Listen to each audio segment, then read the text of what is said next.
Hello, everyone. Our topic for today is the role of values in sociological research. Now, before we even get started with this topic, I'd like to connect this topic with the previous topic that we studied. The previous topic that we studied was about the possibility and desirability of natural science methods in a sociological research. The possibility and the desirability, right? Now, when we speak about the possibility and desirability of using natural science methods in a sociological research, if I pick on the desirability element over here, do you know what? One of the reasons why sociology was wanted to be studied as a scientific subject was because science is considered to be objective, or science is considered to be value free, or a scientific research is assumed to be free from the biasness of the scientists or the researchers. So the question, aligned with the previous topic, our topic for today is about the possibility and desirability of researches in sociology being value free, right? Again, the possibility and desirability of value free sociological researches. Now, this particular topic, it's pretty connected with the topic that we studied last. And before I delve into this, I'd want everyone to remind themselves about the difference between what the term objectivity and subjectivity over here means. When we use the term objectivity, an objective research is a research that is free from bias. Any research that is considered to be free from bias is referred to as an objective research, or is referred to as a value-free research. However, on the other hand, when we use the word subjectivity, subjectivity refers to researches, or a subjective research is a research that is considered to be biased, a research that does hold someone's opinion. So pre 1950s, right? Pre 1950s, that is good about 70, 75 years back. Pre 1950s, it was assumed by many sociologists that sociology can actually be value free, right? However, after 1950s, many sociologists, they have started questioning the idea about a research being value free, have started questioning the claim about sociological researches being free from values. Now, taking this ahead, we would speak about Alvin Gordner first. We'd move on. We'd speak about Howard Becker. We'd speak about Gates' points of view over here. We'd move on towards a postmodernist perspective. We'd speak about the idea of relativism. We'd speak about Jean Francis Lyotard. And then towards the end, we'd speak about Maria Mies in under the heading of the feminist perspective. So this is what we'd be doing today. And without any further ado, let's begin. And when we speak about the role of values in sociological research, you could possibly get a question in your CIs that might say, evaluate the view that it is both possible and desirable to conduct a value-free sociological research, a 26-mark question, right? We have had a question on this particular topic earlier as well in our CIs. We had a question in May, June 2021. If we have a look at what the question over here says, the question says, evaluate the view that sociological research should be value-free, right? Can be, should be, right? There's a difference between the possibility and desirability element, right? The possibility is it can be, right? The desirability part, this is it should be. So this question that we have over here has to do with the possible has to do with the desirability of a sociological research being value free.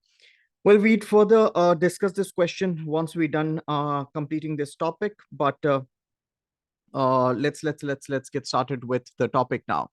Now, the role of values in sociological research. The founders of sociology saw the subject as an objective science of society. So, if we speak about the founders of sociology, they thought that sociology could actually be value free, right? They thought that sociology could actually be value free. Objectivity over here. Now, the difference between the terms objectivity and subjectivity. Objectivity involves value freedom, impartiality, and lack of bias. It means that the research process and findings are not influenced by the researcher's values, their moral, political, or religious beliefs, their gender, their ethnicity, their social class, their nationality, their sexual orientation, their worldview of their personality. Now, let me explain this part to you first. You all by now do have a basic idea of what objectivity is. However, When we talk about a research being value free, the general idea that we should all have at this point is that a sociological research, when we talk about a sociological research being a value free research, the idea is that the research should be free from the researcher's values, right? What the researcher holds important should not affect his or her research process, his or her research findings. Their morality should not be affected. Their political predisposition should not be affected or should not affect the research process. Their religious beliefs should not affect the research process. Their gender should not affect the research process. Their ethnicity should not affect the research process. The social class should not affect the research process. The nationality should not affect the research process. The sexual orientation or the view that they hold about this world, all of this should be kept away from a sociological research in its most simplistic manner. When a sociologist is conducting a research, he or she is assumed to, or he or she is expected to keep the research free from all of these elements, right? Now, when we speak about objectivity, the term objectivity could be understood well if we contrast it with the term subjectivity over here as well. However, after knowing what objectivity is, when you talk about a subjective research, subjectivity is the opposite of objectivity. It refers to a personal viewpoint based on a particular individual's values and beliefs. So, a research that is affected by the researcher's values, their beliefs, we refer to that research as a subjective research, right? Now, I'd like to I'd want you all to have a basic idea on what Mr. Robert Bursted had to say about objectivity over here as well. So, according to Bursted, objectivity means that the conclusions arrived as the result of an inquiry. Objectivity means that the conclusions arrived as the result of an inquiry and investigation are independent, right? Are independent, or they do not affect the race, the color, the creed, the occupation, the nationality, the religion, the moral preference, the political predisposition. They should all be kept independent from a sociologist's research process, right? Now, Robert Bursted back in 1963. Bursted in 1963 tried defining what objectivity was. According to Bursted, when a researcher is conducting his research, when a sociologist is conducting his research, her research should be kept away from all of these elements, right? However, it's pretty important to note at this point. You know what? While defining what objectivity is, according to Bursted, Bursted actually made a boo-boo. He made a huge mistake over here. Now, what he says is, it should be independent of any subjective elements, any personal desires that he may have. Now, do you realize, intentionally or otherwise, Bursted has used the word he over here? Now, what do we get from this? What we understand from this is that Mr. Bursted probably believed that a research should be value free, right? But through his definition, we spoke about we see through his definition, we see that his research does not really look like it can be value free, right? Even while defining what objectivity is, Bursted, like I said, intentionally or probably unintentionally ended up using the word he. And when he used the word he, has been accused of assuming that the researcher is a male. If you're assuming that the researcher is a male, your definition in itself carries your belief, carries your values. So, reading this, however, even Bursted's own definition of objectivity may reveal his values. By assuming that all investigators are male, Bursted could be accused of having a patriarchal bias in his work. The quest for objectivity may not be as straightforward as it first appears. So, my dear, we're talking about the difference between the terms objectivity and subjectivity. I'd like to assume you've all understood what the word objectivity and subjectivity over here means. So, taking this ahead, until the 1950s, right? Until the 1950s, like I said earlier, some 70, 75 years back, many sociologists believed that an objective, value free sociology was possible as well as desirable. However, since then, growing numbers have questioned this view. The American sociologist Alvin Gordner states that a value free sociology is a myth. To begin with, according to Alvin Gordner, value-free sociology is a myth.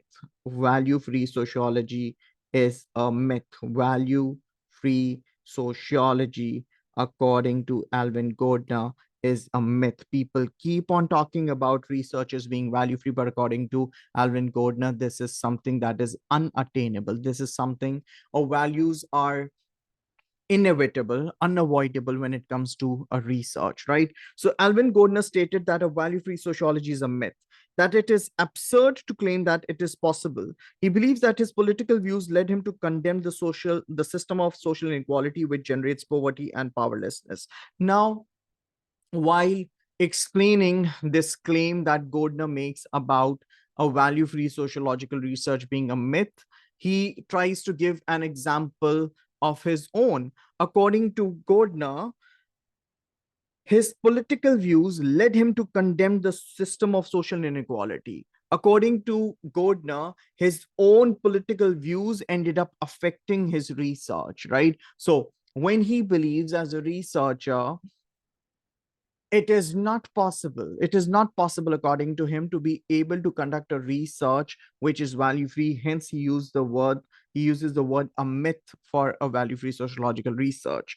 Now, Gordner argues that this belief will inevitably influence his choice of research project, the research process, his findings, and his conclusions. Now, according to Alvin Gordner, when we speak about a researcher's beliefs, when we speak about a researcher's beliefs inevitably affects his choice of research project, right? Do you know what? As a researcher, you have numerous amount of options when it comes to conducting a research. But of course, what you as a researcher would choose to conduct a research on would definitely be reflecting your values. You choose a topic of your choice. You choose to study or to conduct a research on something that you feel is important, right? And if you're choosing to conduct a research on something that you feel is important, it is of course reflecting your values, right? Not only would the process of selecting a topic affect your research, but the research process in itself. According to Gordner, your choice of research project, according to Gordner, your research process in itself, the findings of your research, and eventually your conclusions. All of this, right? There are different phases that we've spoken about. We've spoken about the point when you choose a topic to conduct a research on. We've spoken about the process, the research process, gathering data, analyzing data, so on and so forth. The research findings and also your conclusions, according to Gordon in 1975, your research cannot be value free. Number one, he spoke about how his research on social inequality was affected by his political predisposition. Number two, he tries to explain this by telling us how, through the selection of a topic, through the research process, through the findings of the research, even to the matter of fact, the conclusions of the research, all of these are different points at which your research could be affected by values. Now, taking this ahead, we spoke about Alvin Gordner. Let's take this ahead and speak and refer to Howard Becker. Let's have a look at what Howard Becker has to say over here. According to Becker in the 1970s shares this view. He states that it is impossible. Even Howard Becker, the American sociologist, believes it is impossible to conduct a value-free sociological research. It is impossible to conduct research and produce findings that are uncontaminated. Look at the choice of words over here, right? According to Howard Becker, it is impossible for you as a researcher to conduct a research to come up with findings that are not contaminated, right? The word uncontaminated by your personal and your political sympathies. So according to Howard Becker, again, this American sociologist who used to teach at the Northwestern University. According to Howard Becker, it is impossible for a sociologist to conduct a research that is not contaminated by his or her personal and political sympathies, right? There's no position from which sociological research can be done that is not biased in one way or another. So according to Becker, when you're conducting a research, I'd like to write this down over here. Becker uses the word impossible, right? It is impossible to conduct a research, impossible to conduct a research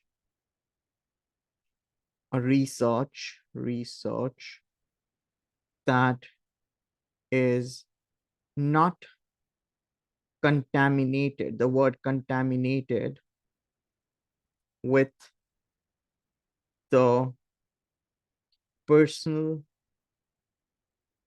and political sympathies.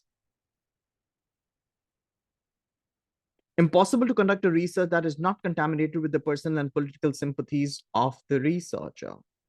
Now, so both Alvin Gordner and Howard Becker, they pretty much look like they're supporting the same idea about there being an impossibility of conducting a sociological research without the researcher's personal or political sympathies being involved into it. Now, there's no position from which sociological research can be done that is not biased in one way or another. Becker sees society as divided into the powerful and the powerless. According to Becker, the society could be divided into two major groups: the powerful people in the society and the powerless people in the society. He believes that we cannot avoid taking sides with either of them, right? According to Becker, the society is broadly divided into two major groups: the powerful people of the society and the powerless people of the society. And according to Becker, again, a researcher cannot avoid taking sides. And Becker chose to take sides with the powerless. Becker chose to take sides with the powerless. He additionally uses the word the powerless underdogs. Now, what does the word underdog over here mean? Reading through this would help you understand the term underdog better. The odds stacked against them, but there's an underlying amount of support that is there because there are hopes that they will eventually win. So Becker is referring to the powerless people of the society as underdogs because, according to him, they have the potential of standing up against the system. So we just spoke about Howard Becker. Before that, we spoke about Alvin Gordner. Now, taking this ahead, does the view that a value-free sociology is impossible mean that sociology should no longer be concerned about objectivity? Now, that could be a major concern at this point. You do see how we've spoken about two researchers, and both of them are pretty adamant on the idea that a sociological research cannot be value-free, right? So just because we have researchers claiming that it is impossible, or if you remember, Gordner used the word myth about sociology being value free. Does this mean that other sociologists, they should just let go of trying to make the research is objective?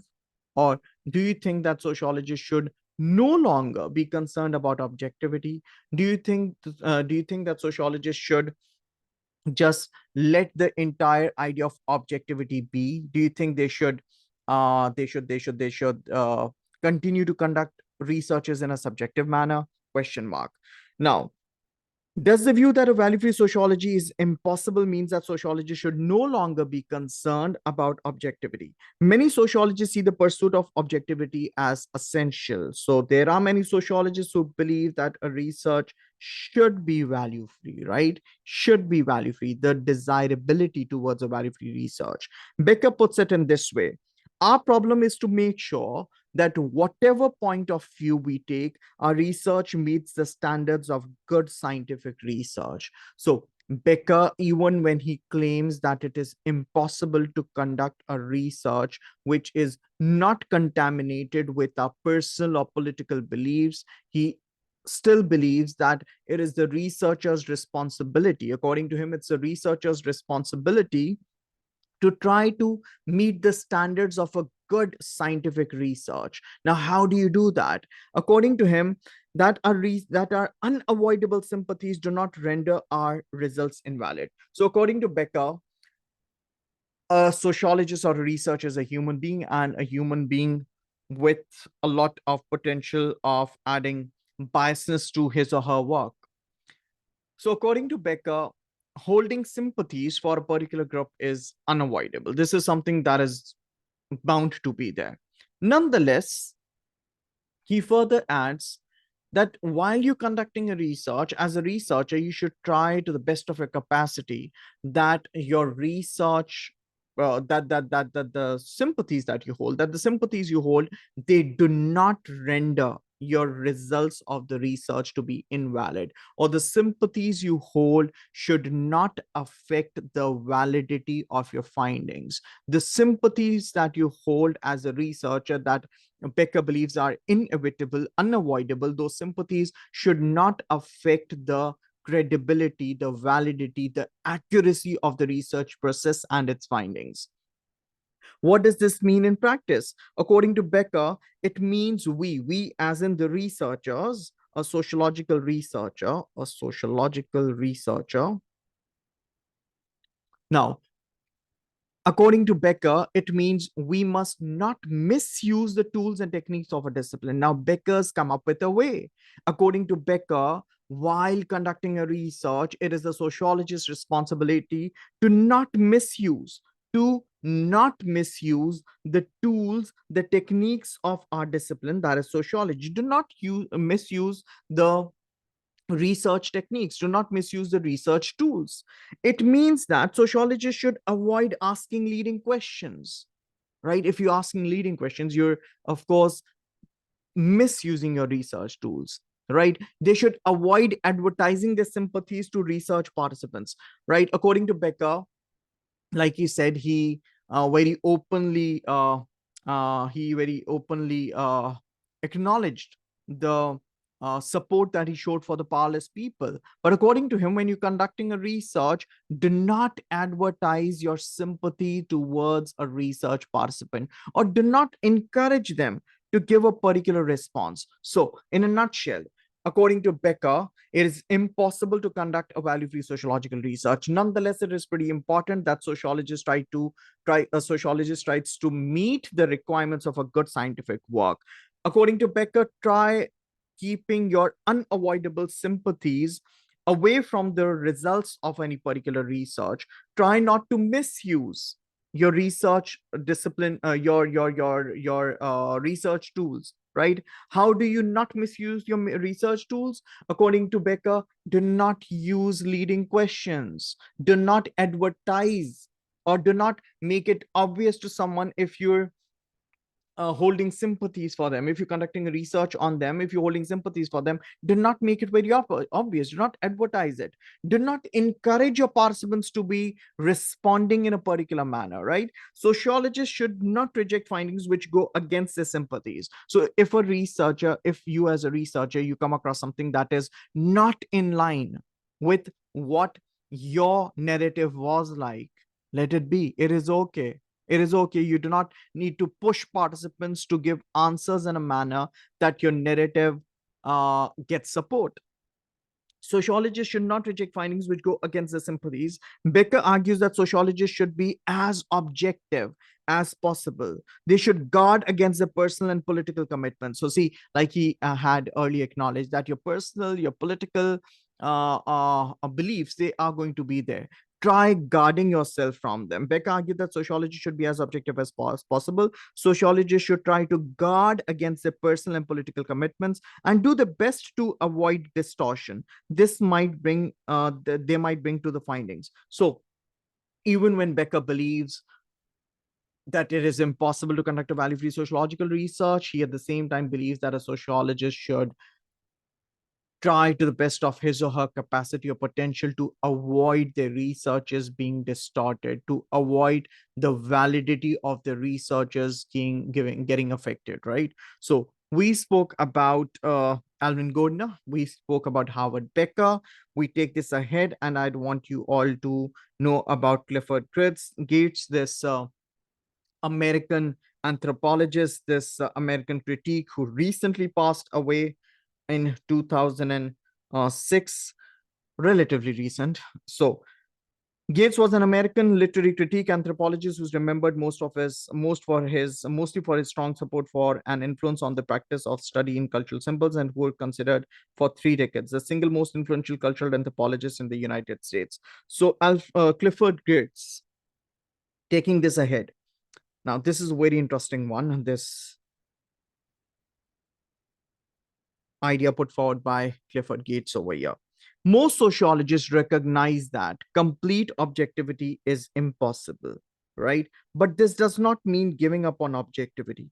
So Clifford Gates is carrying up the same stance over here. According to Gates, yes, we know it might not be 100% possible to conduct a research without your values being involved into it. Nonetheless, that does not mean that you give up on objectivity, right? Makes the following case for the pursuit of objectivity. I have never been impressed by the argument that as complete objectivity is impossible, right? This is written in a beautiful manner. I love the example that this gentleman has given after this, right? What he says is, I have never been impressed by the argument that complete objectivity is impossible. One might as well let one's sentiments run loose. That is like saying that as perfectly aseptic, that is germ-free environment is impossible, one might as well conduct surgery in a sewer. So in this is pretty self-explanatory, but I'd still like to speak about it for a bit. When we talking about we had COVID, and we knew for a fact that regardless of what hand wash we use, they claim the hand washes that we use, that we come across on the television when they advertise, and when they're advertising, they talk about the hand washes being 99%, 99.9%, making you 99.9% germ free, right? They're not claiming 100% germ. They're not saying that they would make you 100% germ free, right? We're still using them, right? We're still using them.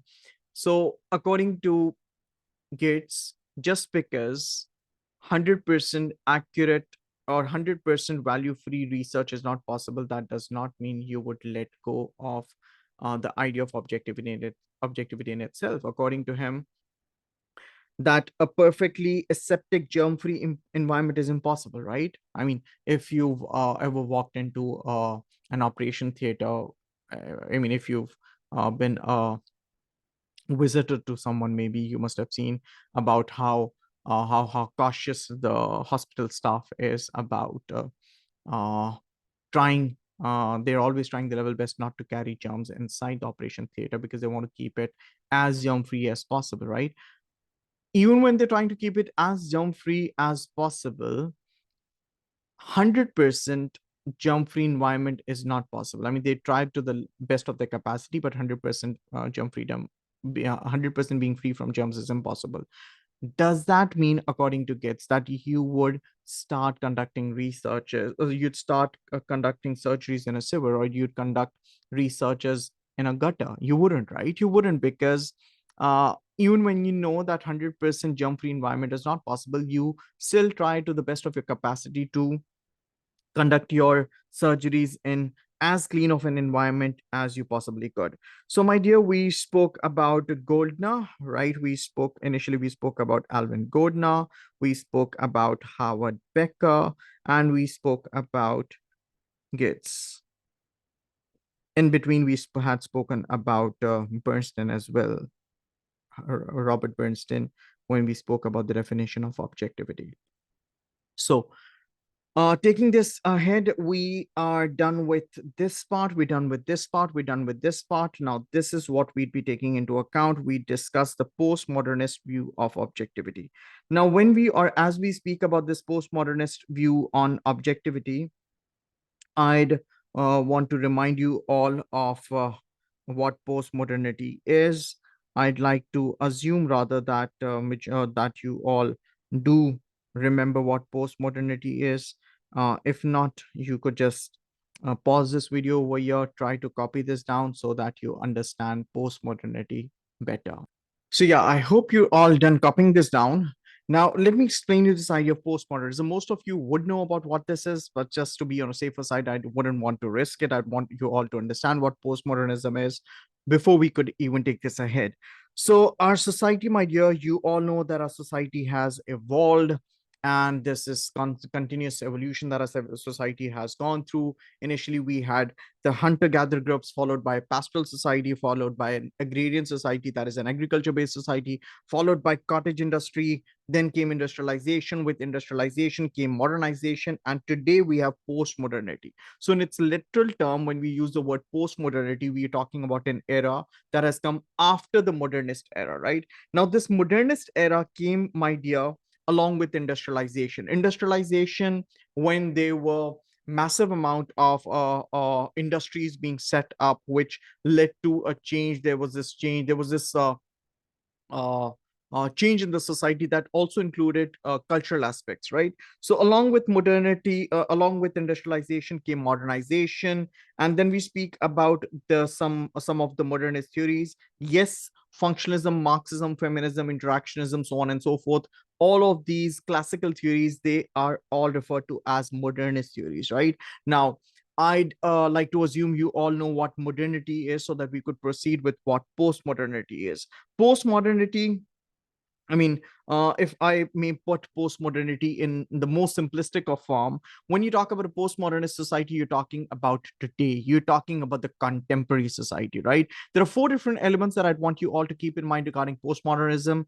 And trust me, you understand them well. You'd be able to apply them right here. You'd be able to apply them while studying family. That is paper two. You'd be able to apply them in your A2s while doing education, religion, or even media. So, there are four things, like I said, that have to be kept in mind regarding postmodernity.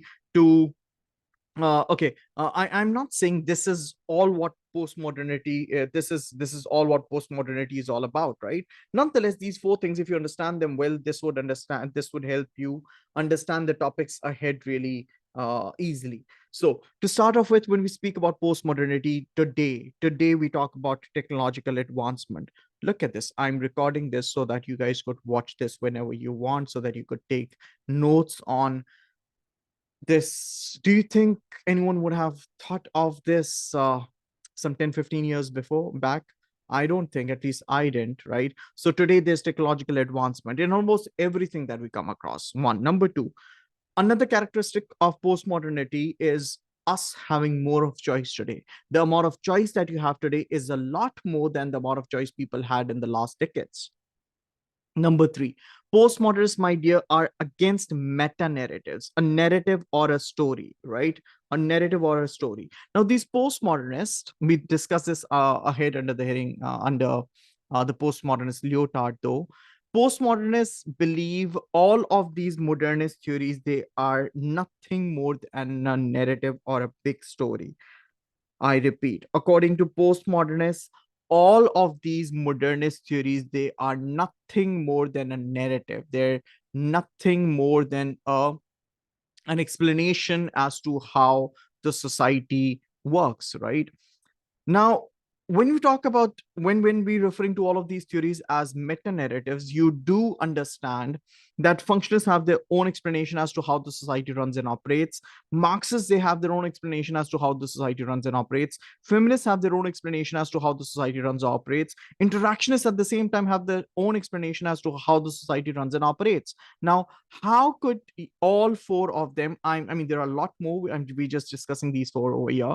How could they all provide different explanations of how the society runs and operates and all be correct at the same time? That clicks, right? That hits. If you think of it, you cannot all provide a different explanation. Functionists have their own explanation, Marxists have their own explanation, feminists have their own explanation, interactionists have their own explanation. You cannot all have different explanations and at the same time all of you claiming to be correct, right? Now, if you still don't get this, if there's this one group of people that says, oh, it's night right now, and then there's this another group that says, oh, it's daytime right now. It could either be night or be day. And they cannot both be correct if they're both living in the same society, right? So according to postmodernists, my dear, are against meta narratives. Postmodernists see all of these modernist theories as narratives, as huge big stories, which they're against, which they nullify, which they do not independently believe them to be based on truth or reality. The fourth one, postmodernists believe absolute truth does not exist. They believe absolute truth does not exist. Or, in other words, anything that is seen to be true today has the possibility of being proven wrong tomorrow. If there's anything that is true today, it has the possibility of being proven wrong tomorrow. So 2 plus 2 is equals to 4 until proven wrong. And this was just to give you guys an example here. So, my dear, getting back to the topic we were discussing here, the topic we were doing was about the role of values in a sociological research. We had initially started off with the definition of what values are, what value freedom is, the distinction between objectivity and subjectivity. We further moved on. We spoke about the definition of objectivity according to Robert Bursted in 1965. We went on, we spoke about Alvin Gardner, we spoke about Howard Becker, we spoke about Clifford Geertz. Now we're moving on to discuss the postmodernist view of objectivity and research. What do postmodernists think? How do they see that it is possible, or do they think it is possible for a research to be objective? Question mark. Most sociologists aim to be objective. I was supposed to pick a highlighter here. Most sociologists, they aim to be objective, to present the social world of those they're studying as it really is, to give us facts. Presenting the social world as it really is, and to present facts and to give facts. Many sociologists accept that complete objectivity is and is an unattainable ideal. Or, in other words, they believe, yes, it should be that way. However, they think it is impossible. Right? Now, however, they do their best to get there and believe that the research reports are a lot better than the views of other people. From a postmodernist viewpoint, objectivity is a myth. Bang, there you go. Remember Gardner? Alvin Gardner had used the word myth when we had spoken about a sociological research being value free. Likewise, according to postmodernists, this entire notion of objectivity is a myth. Research findings are constructions that are designed to persuade, to give the impression. Now, according to postmodernists, research findings are constructions that are designed to persuade, to give the impression of rational analytical thinking, and to convince the reader that the researcher's view is the truth. So, according to the postmodernist perspective, researchers try to persuade the reader. Researchers try to persuade a common man, a layman. They try to convince the reader that the researcher's view is based on the truth. Often the persuasion works, and it works too. Sociologists are a bit like conjurers. This is pretty funny if you see it. They deceive, they play tricks, they create illusions. For example, they skillfully present an illusion of objectivity where none exists. So, according to postmodernists, this entire notion, this entire idea of objectivity is nothing more than a myth. Postmodernists further go on to even refer to sociologists as conjurers or magicians, uh, or people who could deceive, who could play tricks, who could create illusions, who could use their skills to present the illusion of objectivity, to make people believe that the researchers are objective, even when there's no such thing as that is objective, according to postmodernists. This view is an extreme version. Now, what view? This view that total objectivity, this view that objectivity is a myth, right? This view is an extreme version of relativism. Now, I'm assuming we all know what relativism is or what relativism means. The idea that all knowledge is relative to time, place, culture, and the individual, right? Relativism, the idea that all knowledge is relative to time, to place, to culture, and the individual. All knowledge is relative to time, or in other words, what is seen to be knowledge today might not have been seen to be knowledge 50 years back, or might not be seen as knowledge 50 years from today. Relativism in terms of place. What is considered to be knowledge in one part of the world might not be considered to be knowledge in another part of the world.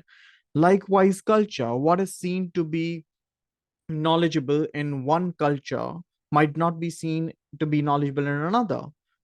For an individual, what is knowledge for one person might not be knowledge for another. So, this view is an extreme version of relativism, the idea that all knowledge is relative to time, place, culture, and the individual.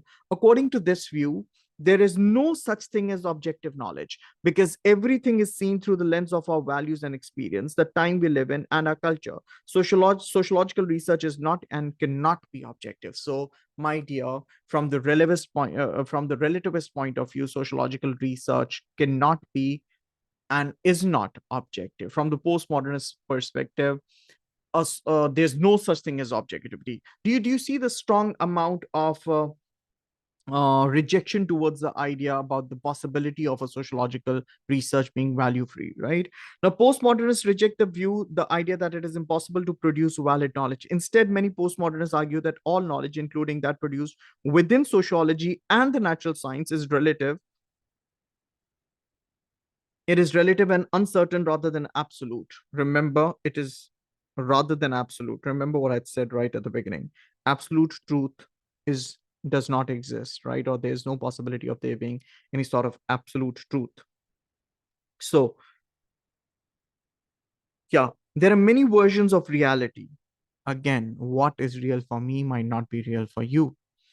There are many versions of reality, none of which is superior to any of the others. Like I said, according to postmodernists, all the modernist perspective, they're nothing more than a meta narrative, and we do not have any reason to believe that one particular narrative or one particular modernist perspective is by any means at all superior to the other. A sociologist's account of religion, education, or for example, is no better than anyone else's, right? So, according to postmodernists, absolute truth does not exist. There are different versions of reality. What you think is real might not be real for someone else. Postmodernists see knowledge as a product rather than an absolute truth. They use the different ideas, they use the idea of narratives or stories rather than truths. Different people have different backgrounds, and as a result, they will have different narratives, right? It could be something as simple as Indo Pak history. People in Pakistan hold a very different opinion about what happened in 1947 as compared to people in India. I think this example would help you understand this, right? So, different people have different backgrounds, and as a result, they will have a different narrative or a different story. Rather than the search for truth, postmodernists compare these narratives. According to postmodernists, we should let go of the idea that objectivity is possible, right? Nonetheless, we should at the same time compare these different narratives. Postmodernists argue that meta narratives are grand theories. So these modernist theories, they're also referred to as grand theories by uh, postmodernists, right? So grand theories, big stories. Postmodernists argue that meta-narratives of grand theories such as functionalism, feminism, Marxism, or world religions, including Islam, Judaism, and Christianity that claim to have discovered the truth are misleading. Nauzubillah. They reject all meta-narratives that claim to provide definitive, authoritative. They now see postmodernists are rejecting meta-narratives. They're rejecting meta-narratives. See, look at what I had written over here. They're against meta-narratives, right? Now, these postmodernists, they are rejecting meta narratives that claim to provide definitive, authoritative, or complete guides to truth. According to this French philosopher, according to this French postmodernist Jean-Francis Lyotard in 1984 argued that people no longer have faith in meta narratives or big, all embracing theories about how the world works. They're increasingly skeptical about the claims that any set of beliefs, including scientific and religious beliefs, can provide a way of understanding and resolving the problems that are faced in humanity. So, according to Lyotard, my dear, is a postmodernist. According to Lyotard, this postmodernist, you want to know more about him? Here's Lyotard, his stance. I really like the way he puts this entire idea. You might as well pause it here, read through this. So, Suppose Jean Francis Lyotard argued that people no longer have faith in meta narratives. People no longer have faith in meta narratives. The all embracing theories about how the world works. They're increasingly, people no longer have faith over meta narratives. They're increasingly skeptical about the claims. They're skeptical about the claims that any set of beliefs, including scientific and religious beliefs, can provide a way of understanding and resolving the problems faced by humanity. So, one, the disbelief in meta narratives. Number two, the skepticism shown towards the set of beliefs that people hold about problems of humanity could be understood or they could be resolved. Now, we just spoke about the postmodernist perspective over here. We take this ahead and discuss the feminist perspective on value freedom. But before we proceed, let me remind you all that there are different stances to feminism. There are different type of feminist perspectives. We have liberal feminists, we have radical feminists, we have black feminists, we have different feminism, we have Marxist feminism, so on and so forth. So, feminist politics and methodology. But before we take that ahead, let's read out what the term feminist methodology over here means.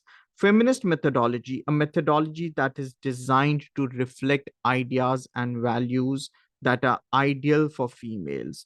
A methodology designed to reflect feminist ideas and values. So, in other words, a research methodology that is based on the ideas of female values or female ideals. Now, feminist politics and methodology, right? We combining the research methodology with feminism being a political movement. Now, some feminists argue that the women's struggle against patriarchal oppression is inseparable from feminist methodology. So there are some bunch of feminists who argue that women's struggle against patriarchal oppression. So women's struggle and patriarchal oppression, if I may put it like this,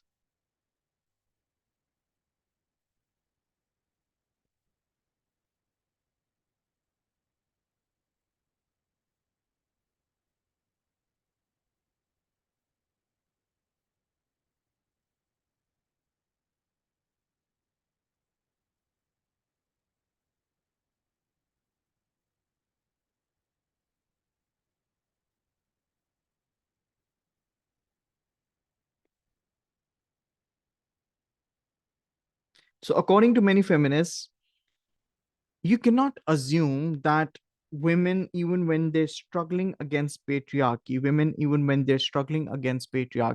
they'd be able to keep this away from when they're conducting researches, right? So women, we know that women are being oppressed. We know that we're living in a patriarchal society. In that case, how do we expect a feminist to conduct a research trying to be value free? I mean, of course, it's more like you getting slapped from someone and then expecting to act neutral towards them. Does that work? That wouldn't, right? So taking this ahead, some feminists argue that women's struggle against patriarchal oppression is inseparable from feminist methodology. The term mainstream refers to the male bias built into assumptions of mainstream sociological approaches, such as functionalism. Now, many modernist theories are also referred to as mainstream sociological perspectives, right? Or in other words, sociological perspectives through a male's point of view. See, male, this is male, M-A-L-E, male, right? And this is mainstream sociology. I'm assuming we all know the difference over here and are not getting confused between this male and this main, right? So the term mainstream sociology, right? Or we talking about the modernist sociological perspectives, we're referring to them as being mainstream or being based on mainstream sociology because they revolve around male biasness. They revolve around the idea. I mean, it's more like sociology being seen through a male's point of view, right? So the term mainstream sociology refers to the male bias built into assumptions of mainstream sociological approaches such as functionalism. Many feminists argue that mainstream sociology is so saturated with assumptions of male dominance that a feminist alternative is required. Bang, there we go. According to many, I'd rather choose another color for this to keep it separate.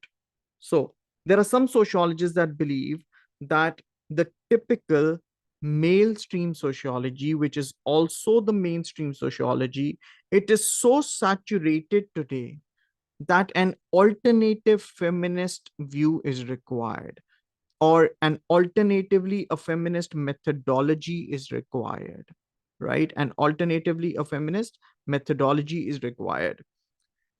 Maria Mies in 1993, Marxist feminist, this Marxist feminist, the German professor, she recently passed away a couple of months back.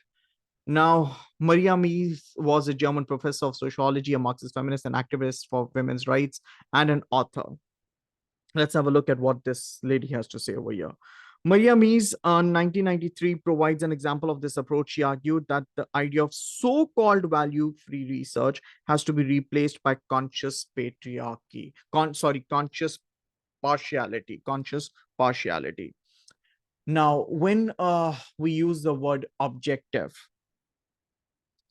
uh, if you're objective, you are being uh I'm sorry, if you're being subjective, you're being what am I saying? If you're being subjective, you're showing partiality, right? If you're being objective, you're being impartial, right? Now, conscience partiality. Do you understand what this Marxist feminist is trying to advocate over here? According to Maria Mies, she provides an example of this approach. She argues that the idea of so-called value-free sociological research should be abandoned. Let go of it, replace it with consciously showing partiality or taking sides or being subjective or favoring females. So this lady is of the idea of the opinion that yes, we'd be impartial, yes, we'd be subjective, and guess what? We'd own it, right? So Maria Mies provides an example of this approach. She argues that the idea of so-called value-free sociological research has to be replaced by conscious partiality. In practice, this means that feminist researchers cannot be neutral, right? They must positively identify with the women they study, or they must positively identify themselves or relate themselves, or should show support towards the women that they're conducting a research on. So remember, my dear, we're discussing all of this under the heading of feminist point of view about research is being value free or not being value free, right? So far we have spoken about the should be element. Should researchers be value free?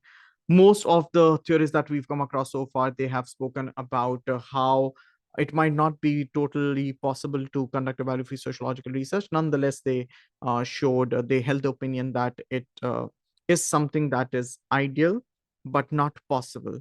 This lady over here is denying it. According to her, let's let the idea of value freedom be, right? Let's very consciously, very actively, very openly support females.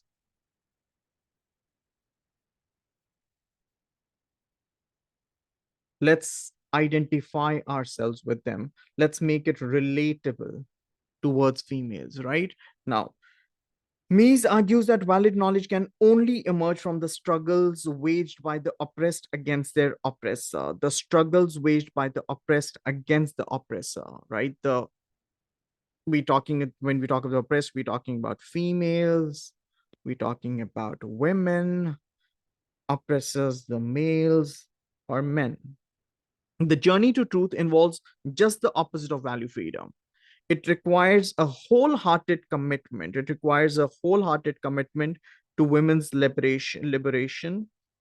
In her view, feminist research must become an active part in women's struggle to bring about a change. So, according to Maria Mies, females' struggle should be supported through researches or the way researches are conducted. Feminists have been at the forefront of recent developments in methodology. For example, feminist researchers have emphasized the significance of reflexivity. Now, just in case you do not know what reflexivity in this context of research, reflecting on yourself, looking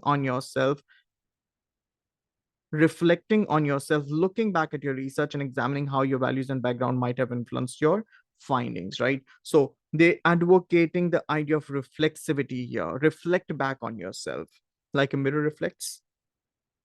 Feminists have been at the forefront of recent developments in methodology. For example, feminist researchers have emphasized the significance of reflexivity, that is, reflecting on and critically examining the process of research, right? They have emphasized the significance of reflexivity, or in other words, they have spoken about how a female sociologist or how a researcher, once done with the research, or even during the research process, should try to self-scrutinize or self-evaluate her own research process, his or her own research process. They have generated important debates about the ethical implications of research and power relationships within the research process. Many feminists challenge the notion of objectivity and argue that sociology is not, this is important, sociology is not, should not, and cannot be value free, right? Many feminists challenge the notion of objectivity, and they argue that sociology is not value free. Sociology should not be value free, and sociology cannot be value free. They emphasize, so yeah, if you talk about these three elements, remember we've spoken about possibility and desirability. I've said this 10 times so far, right? So they're denying both the possibility and desirability. They're like, no, it's not possible. We don't want it either. So they emphasize the importance of capturing women's experiences, of expressing these experiences directly. They argue that emotion has an important part to play in research process. As a result, they have opened up, questioned, and presented alternatives to established research methodology. And over here, we could speak about the infamous feminist sociologist Anne Oakley, how she has supported the idea of using unstructured interviews to conduct sociological researches. You might as well read through this. You might as well pause and read through this. I mean, I could explain this entire thing to you. This is not a part of this book, but it would just take longer. This is pretty simplistic if you give it a read. Just pause this and give it a read. Now, hopefully you're done reading this. If we talk about Anne Oakley's point of view, Anne Oakley argues that in a masculine approach to interviewing, now the typical conventional approach to interviewing, Anne Oakley is showing her discomfort towards it. According to her, the typical masculine approach of interviewing, there's an emphasis on objectivity and detachment, right? They pretend to be objective and detached from the subject, detached in a manner that being detached helps you being objective, helps being objective, okay? So interviewees, that are the respondents, are manipulated as sources of data and have an entirely passive role to play. They're expected to give answers to, if you speak about a structured interview, in a structured interview, you're just expected to give answers to whatever has been asked from you, right? The emphasis is more on reliability, positivism. However, Oakley believes that in a feminist approach to interviewing, the interviewer should be willing to answer questions and provide helpful information to respondents. So we're talking about the interviewers, that is the researchers' involvement here. The interviewer's involvement should, the interviewer should also show readiness towards answering questions whenever asked and to provide helpful information to the respondents, that is an interviewee, whenever required. Research should be a collaborative. You should always gain consent and even help out those being interviewed. Interviews can help improve the validity of the results by becoming increasingly reflective about their own lives. The idea of reflectivity again. Oakley uses this approach. Now, remember, Oakley is a feminist. Feminists are assumed to be structuralists. They're all structuralists, and structuralists are assumed to use the positivist methodology. Nonetheless, do you realize If you remember in the last lesson on natural sciences, we had spoken about Kaplan, the idea behind reconstructed logic and logic in use, right? What you claim you do and what you actually do, there's a difference, right? So sociologists not always see theoretically, being a feminist, she should be supporting the idea of positivist methodology, but you see it all written over here. Oakley uses this approach in a study of childbirth. Pawson in 1992 has criticized Oakley for simply adopting the techniques of unstructured interviewing. So if you remember unstructured interviewing is when the respondent is allowed to speak. It's just the topic that is put in front of the respondent, and the respondent is to be made comfortable and is allowed to speak and say whatever he or she wants. Over here we're talking about females. So however, Oakley's approach has novel features such as advising and helping the interviewees, which other theorists see as unduly influencing those being studied. So we are talking about subjectivity. We're talking about a rejection towards a value-free research. So this was some of the content from this book. I'd like to refer to this question that we had in March 2021. Again, the question is, evaluate the view that sociological research should be value-free, right? Positivist arguments in support should be value-free, right? Positivist arguments over here. Positivist arguments, the usage of the hypothetical deductive research method. If you know this, well and good. If not, go back and watch the video on sociology and science. That is an even more popular topic as compared to this one. So positivist argument via the hypothetical deductive research method, objectivity can be achieved. So positivists believed objectivity is possible through the usage of a hypothetical deductive research method. In choice of method, what method do you choose to use to conduct a research? The execution of research and the interpretation of results. So in a simplistic manner, positivists advocate the idea that value freedom is possible.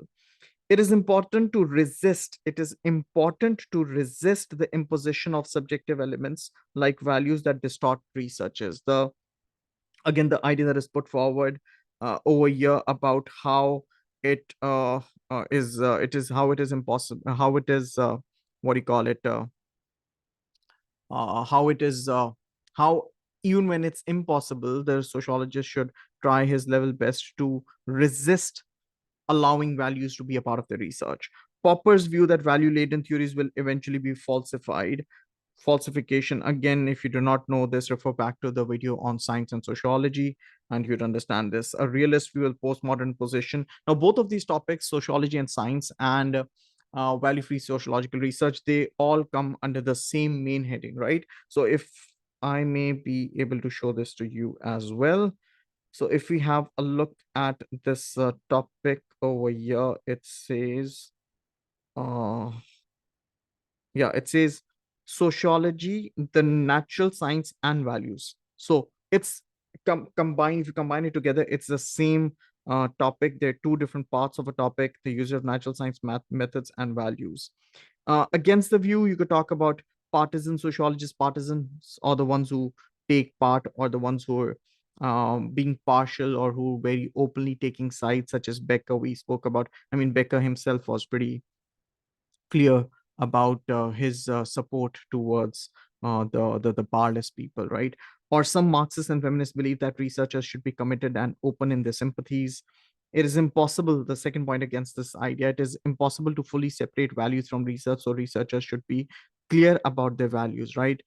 Now, again, you could bring in Gates over here. You could bring in uh, postmodern. You could bring in feminist perspective. Maria Mies over here. These sociologists, such as Alvin Gordner, are critical that of those they regard as pretending they're value free, scientific and neutral. Example: Parsons, Merton. They confuse value freedom and objectivity. The interpretivist position of the nature of objectivity and how values affect the selection of topic and execution of topic. Of course, if you're choosing a topic, that in itself reflect your values. I'd like to show you a couple of more theories as well that would make things clear for you.